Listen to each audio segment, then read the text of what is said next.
جلسه میاد پذیرایی میکنه خوش آمد میگه امروز منم آرام اول امام زمانم و دعوت میکنم همه با هم بریم کربلا چه خبر بمیرم امام زمان خیلی براش سخته امین حضرت کتاب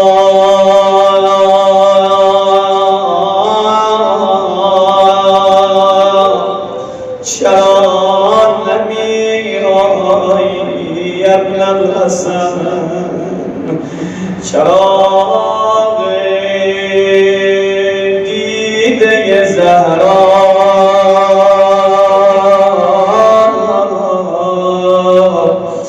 چرا نمیایی دنیا برامون خیلی سر شده آقا جانم دنیا برای دوستانت خیلی تنگ شده امید ما شمایی آقا جان چراغ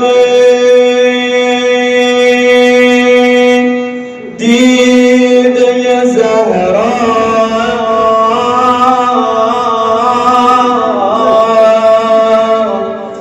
چرا نمیایی پیامبر است که با گریه هر سحر گوید علی سلاله طه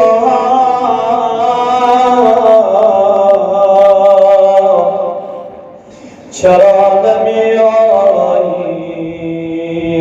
علی بنال صدا میزند بیا مهدی صفای خانه مولا چرا نمیایی کدام خانه اما خانه‌ای که بعد فاطمه علی چند تا برنامه داشت علما منو ببخشن یکی از برنامه‌های علی این بود بعد فاطمه می آمد وارد خانه زهرا می شد زانه‌های غم به بغل می گرفت گریه می کرد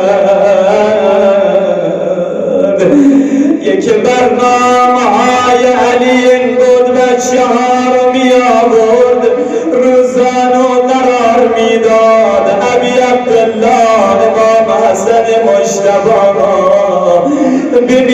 بمیرم زینب کبرا ام کلثومش رو نوازش می کرد یکی می گفت بابا اینجا مادرم سجاده پن می کرد نماز می خواند یکی صدا می زد بابا مادرم رو کجا بردی بابا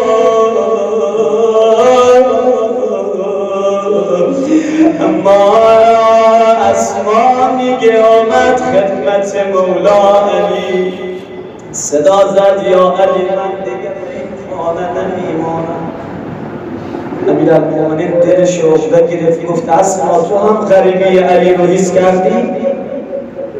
تو هم تنهایی علی رو حس کردی؟ صدا زد یا امیرالمومنین نه اینطوری نیست علی جان وقت حسینت گریه میکنه آرامش میکنم علی جان وقت زینب ناله میزنه آرامش میکنم علی جان وقت ام کلثوم زجه میزنه ناله میزنه آرامش میکنم یا علی اما امام مجتبی وقت ناله میزنه هر کاری میکنم آرام نمیگیره اهل روزه شنیدی گرفته من چه گفتم یادم صفای خانه مولا چرا نمیاد اولین کسی که صدا زد ابن الحسن گفت مادرش فاطمه بود. حسن هنوز هم از کوچه تو را خواند، غریب کوچه غمان، چرا نمی آیی؟ حالا رسیدی به اصل مطلب. حسین منتظر منتقم به گودال است، امید زینب کبرا چرا نمی آیی؟ هنوز پاسخ این درد را نمیدانیم که اهل بیت و تماشا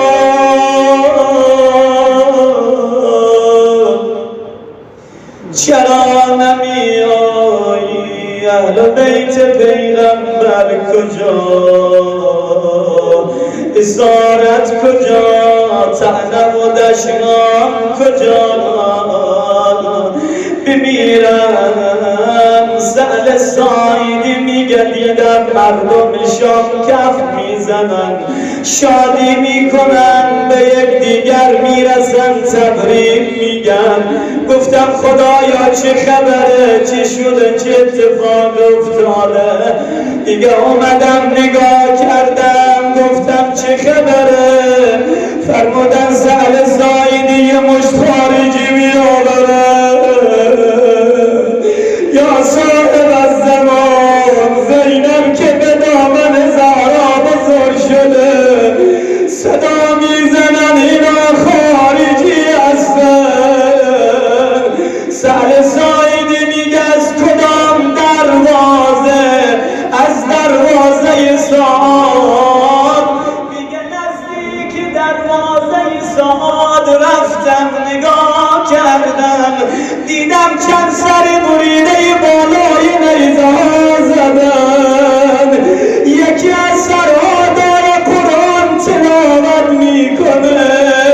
سرها که گذشت جوانی رو دیدم، صورتش مثل ماه میدرخشه، بالای شتر برهنه سوارش کردن.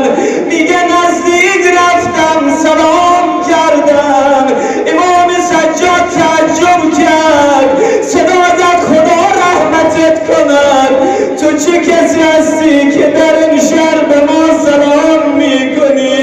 آخه ما رو خارجی میگن، از بالای بام خاکستر میریزن. سال میگه گفتم یا رسول الله، من از اصحاب جدد رسول خدایم.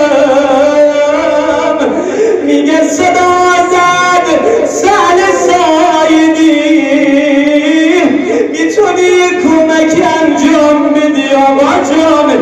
چه کمکی از دست من برمیاد؟ جانم به فدایت. صدا زد سهل سایدی،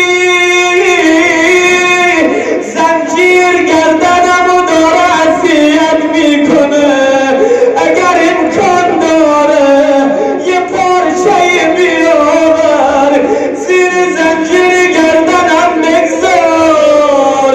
عاشقانه بیادالله میگم یا نه یا صاحب الزمان.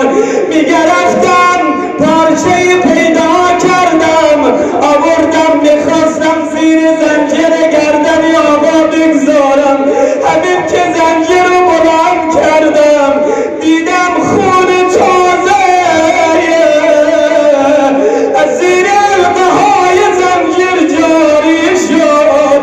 همه صدا بزنم یا حسین،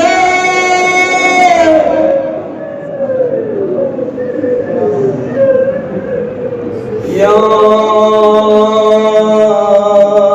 حسین. تو ریسمان اسارت به دستم بگیرم،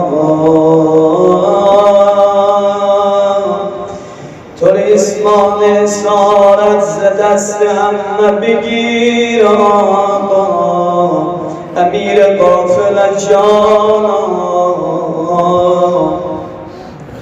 چرا نمیای بیا که یتیمان کربلا گویم جواب خون دل ما